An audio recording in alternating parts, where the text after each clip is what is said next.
بسم الله الرحمن الرحيم. സഹോദരൻ ബിച്ചാൻ ആമയൂരിൻ്റെതാണ് ചോദ്യം. പുണ്യം നേടാനായി മൃഗബലി നടത്താൻ ഖുർആൻ പറയുന്നു. മൃഗബലി കടുത്ത വേദനയാണ് ബലിയുടെ സമയത്ത് അനുഭവിക്കുന്നത്.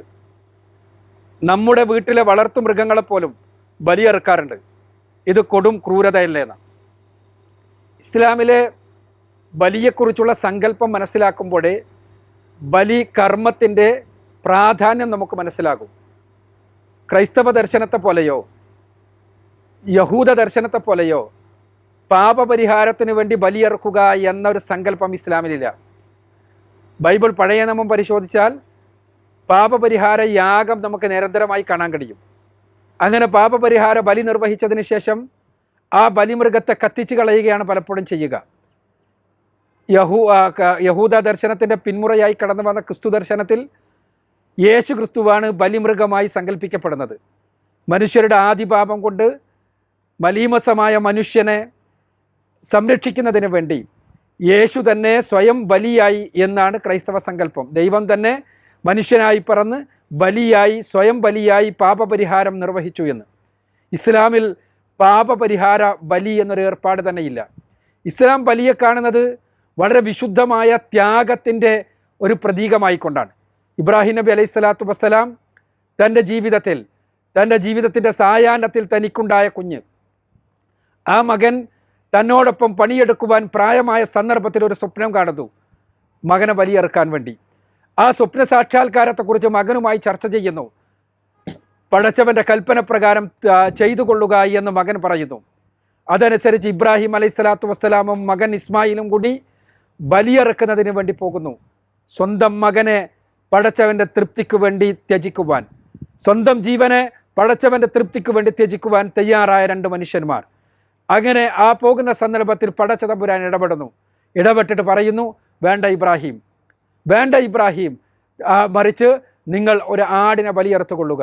അങ്ങനെയാണ് ഇസ്ലാമിൽ ബലി സമ്പ്രദായമുണ്ടായത്. ബലിയുമായി ബന്ധപ്പെട്ട വചനങ്ങൾ പരിശുദ്ധ ഖുർആനിലേറെയൊന്നുമില്ല. ഖുർബാൻ എന്ന പദം, ബലിക്കുള്ള അറബി പദം 3 തവണയാണ് പരിശുദ്ധ ഖുർആൻ പ്രയോഗിച്ചിട്ടുള്ളത്. അതിൽ തന്നെ ഒരു തവണ മാത്രമാണ് അത് അനുഷ്ഠാനപരമായ ബലിയെ കുറിക്കുന്നത്. എന്നാൽ ബലിയെക്കുറിച്ച്, ഹജ്ജുമായി ബന്ധപ്പെട്ട ബലിയെക്കുറിച്ച് വിശദീകരിച്ചു കൊണ്ടുള്ള പരിശുദ്ധ ഖുർആനിലെ വചനങ്ങളുണ്ട്. ഖുർആൻ 22-ാമത്തെ അധ്യായം സൂറത്തുൽ ഹജ്ജിലെ 36-37 വചനങ്ങളിൽ അതിൽപ്പെട്ടതാണ്. ഇവിടെ ആ വചനങ്ങളിൽ തന്നെ എന്താണ് ബലിയെന്നും എന്തിനാണ് ബലിയെന്നും വ്യക്തമാക്കുന്നു. ബലി പാപപരിഹാരത്തിനല്ല, ബലി പടച്ചവനെ പ്രീതിപ്പെടുത്താൻ വേണ്ടിയുള്ള രക്തമോ മാംസമോ നൽകുന്നതിനല്ല, മറിച്ച് ബലി ത്യാഗസന്നദ്ധതയുടെ പ്രതീകമാണ്. തൻ്റെ ജീവിതത്തിലെ എന്തിനേയും പടച്ചവൻ്റെ തൃപ്തിക്ക് വേണ്ടി സമർപ്പിക്കുവാൻ സന്നദ്ധമാണ് എന്ന പ്രഖ്യാപനമാണ് ബലി.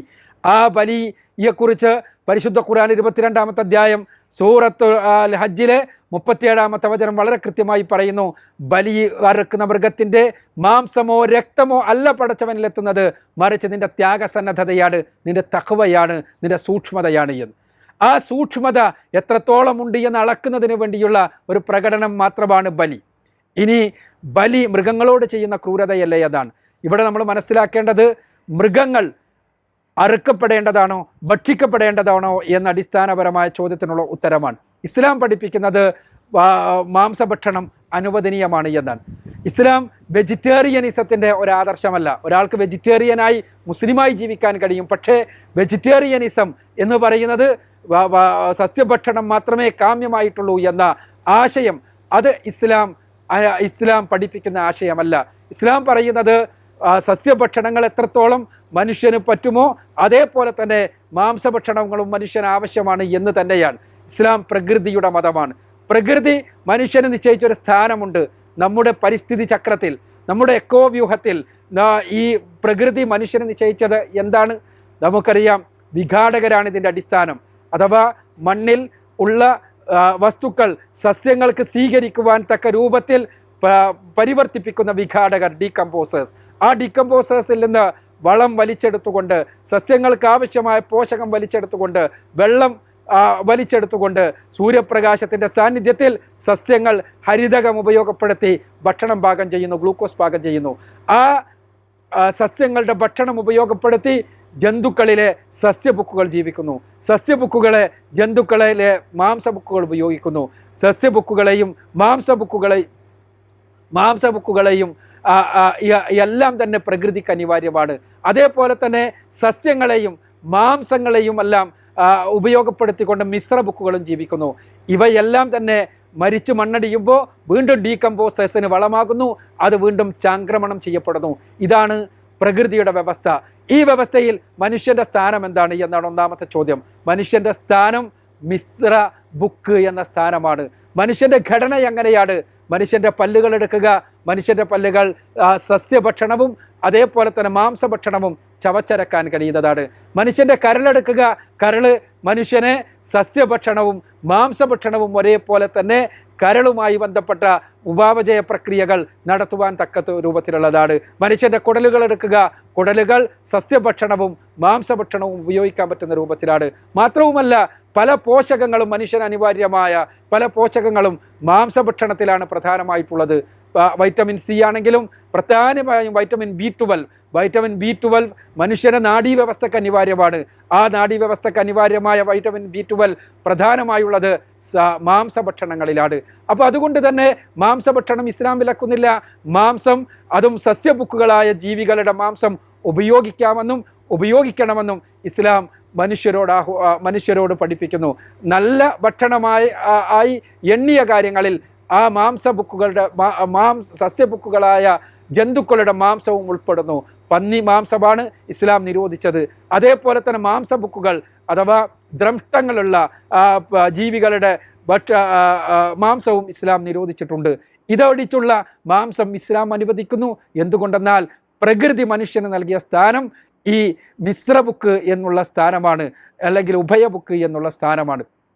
അതുകൊണ്ട് തന്നെ ഇസ്ലാം പ്രകൃതിയുടെ മതമാണ്, അത് അംഗീകരിക്കുന്നു. ഇനി അടുത്ത പ്രശ്നം മൃഗങ്ങളോടുള്ള ക്രൂരതയല്ലേ എന്നതാണ്. തീർച്ചയായും ഈ ഒരു ചക്രത്തിൽ എല്ലാറ്റിനെയും പരസ്പരം തിന്നും കൊന്നും തന്നെയാണ് നിലനിൽക്കുന്നത്. അവിടെ തിന്നാതെയും കൊല്ലാതെയും ഒന്നിനും നിലനിൽക്കാൻ സാധ്യമല്ല. സസ്യങ്ങളെ ഉപദ്രവിക്കാതെ ജന്തുക്കൾക്ക് ജീവിക്കാൻ പറ്റില്ല. ജന്തുക്കൾക്ക് ഏതെങ്കിലും രൂപത്തിലുള്ള ഏതെങ്കിലും ജന്തുക്കളെ നശിപ്പിക്കാതെ മാംസബുക്കുകൾക്ക് ജീവിക്കാൻ സാധ്യമല്ല. അതതിൻ്റെ പ്രകൃതിയുടെ ഒരു വ്യവസ്ഥയാണ്. ആ വ്യവസ്ഥയെ ഇസ്ലാം അംഗീകരിക്കുന്നു. പക്ഷെ അവിടെ ഒരിക്കലും അമിതത്വം പാടില്ല എന്ന് പഠിപ്പിക്കുന്നു. ഒരിക്കലും അമിതമായി പ്രകൃതിയെ നശിപ്പിക്കാൻ, ജീവികളെ കേവലമായ അലങ്കാരത്തിന് വേണ്ടി കൊന്നൊടുക്കുവാൻ ഒന്നും ഇസ്ലാം അനുവദിക്കുന്നില്ല. ഭക്ഷണത്തിന് വേണ്ടി ജീവികളെ തീർച്ചയായും വേട്ടയാടാവുന്നതാണ്. ഇസ്ലാം പഠിപ്പിക്കുന്നത് അങ്ങനെയാണ്. പിന്നീട് ജീവികൾക്ക് വേദനയുണ്ടാവില്ലേ എന്നാണ്. ഈ രംഗത്ത് ഒരുപാട് പഠനങ്ങൾ നടന്നിട്ടുണ്ട്. ഇസ്ലാമികമായ അറവ് രീതി റസൂലുള്ളാഹി സ്വല്ലല്ലാഹു അലൈഹി വസല്ലം പഠിപ്പിച്ചത് സഹീഹ് മുസ്ലിമിലുണ്ട്. എല്ലാറ്റിലും ഉത്തമമായ രീതിയുണ്ട്. ജന്തുക്കളുമായി നിങ്ങൾ ഉത്തമമായ രീതിയിലാവണം വർത്തിക്കേണ്ടത്. അവയെ അറുക്കുന്നത് പോലും കാരുണ്യത്തോടു കൂടി ഉത്തമമായ രീതിയിലാകണം. നിങ്ങൾ അറുക്കുമ്പോൾ നിങ്ങളുടെ അറുക്കുന്നതിന് വേണ്ടിയുള്ള കത്തി നന്നായി മൂർച്ചയാക്കിയിട്ടുള്ളതാകണം. തീർച്ചയായും ഇസ്ലാമിലെ അറവ് രീതി നമുക്കറിയാം. കണ്ടനാളത്തിൽ കത്തി വെച്ചുകൊണ്ട് അറുക്കുകയും കഴുത്ത് മുറിയാതെ അറുക്കുകയും ചെയ്യുക എന്നുള്ള അറവ് രീതി. ജർമ്മനിയിലെ യൂണിവേഴ്സിറ്റിയിൽ ഈ വിഷയം പഠനവിധേയമായിട്ടുണ്ട്. ലോകത്ത് നിലനിൽക്കുന്ന ജന്തുക്കളെ കൊല്ലുന്ന രീതികളിൽ ഏറ്റവും ശാസ്ത്രീയം, ജന്തുവിന് തീരവേദന അനുഭവിക്കാത്ത രൂപത്തിലുള്ള ശാസ്ത്രീയമായ രീതിയാണിത് എന്നാണ്. ജന്തുവിന് തീരവേദന അനുഭവിക്കാത്തത് എന്നത് ഒരു അതിശയോക്തിപരമല്ല. ജന്തു 6 സെക്കൻഡിൻ്റെ ഉള്ളിൽ മരിച്ചു വീഴുന്ന, 6 സെക്കൻഡിൻ്റെ ആദ്യത്തെ 3 സെക്കൻഡ് വേദനയുമായി ബന്ധപ്പെട്ട സംവേദനങ്ങൾ ഉണ്ടാകുമ്പോഴേക്ക് ആ വേദനയെ കേവലമായൊരു മോഹാലാസ്യത്തിലേക്ക്, കേവലമായ ഒരു തരത്തിലുള്ള മയക്കത്തിലേക്ക് നയിക്കുന്ന 6 സെക്കൻഡ് നീണ്ടു നിൽക്കുന്ന ഒരു പ്രക്രിയ. അതോടുകൂടി ഹൃദയത്തിൻ്റെ പമ്പിങ് നിലനിൽക്കുന്നത് കൊണ്ട് തന്നെ രക്തം മുഴുവനും പുറത്തേക്ക് അടിച്ചു പോകുന്ന, മാംസം മുഴുവനും ഏതെങ്കിലും രൂപത്തിൽ രോഗകാരികളിൽ നിന്ന് പൂർണ്ണമായും ശുദ്ധമാകുന്ന രൂപത്തിലുള്ള അറവ് രീതി. ഇസ്ലാം പഠിപ്പിക്കുന്ന അറവ് രീതി ഇതാണ്. ജന്തുക്കളോട് ഏറ്റവും അധികം കാരുണ്യം കാണിച്ചുകൊണ്ടുള്ള അറവ് രീതി. ആ അറവ് രീതി ഇസ്ലാം പഠിപ്പിക്കുന്നത് ബലീക്കാണെങ്കിലും അല്ലാത്ത സന്ദർഭത്തിലാണെങ്കിലും എല്ലാം പഠിപ്പിക്കുന്നതാണ്. അവിടെ ഇസ്ലാം ജന്തുക്കളുടെ പ്രകൃതിപരമായി ജന്തുവിനെ ഉപയോഗപ്പെടുത്തുവാൻ മുസ്ലിമിനെ അനുവദിക്കുകയും അതോടൊപ്പം തന്നെ ജന്തുക്കളോട് ക്രൂരത കാണിക്കാൻ പാടില്ല എന്ന് പഠിപ്പിക്കുകയും ചെയ്യുന്നു.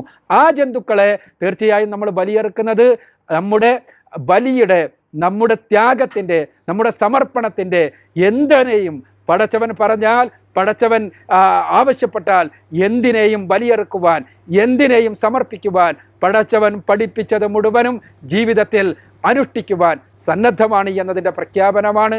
അതല്ലാതെയുള്ള വേറെ എന്തെങ്കിലുമല്ല എന്ന് മനസ്സിലാക്കുക.